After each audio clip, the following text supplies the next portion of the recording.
इसको अगर 100 दफा कोई शख्स पढ़ ले, अच्छा। ला हौला वला कुव्वता इल्ला बिल्लाह, सही सही। लेकिन पढ़ना कैसे है? पढ़ना इस तरह नहीं है कि आप बस पढ़ते जाएं। ये है क्या? ला हौला वला कुव्वता इल्ला बिल्लाह असल में क्या है?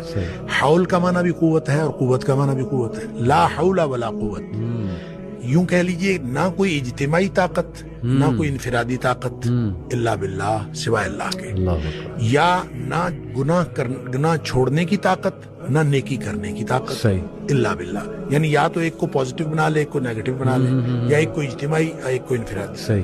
अब अल्लाह के सामने इसको अपना मसला समझ के ना, अपना जो भी मसला है वो सोचे, सही। और सोच के अपने अल्लाह के सुपुर्द कर दे।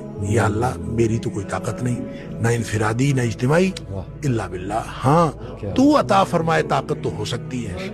यूं मैं इसको कहता हूं, ये बेबसी का कलमा है। बेबस आदमी अपने अल्लाह के सामने बेबसी का इजहार करे इस कलमे के जरिए। सही सही।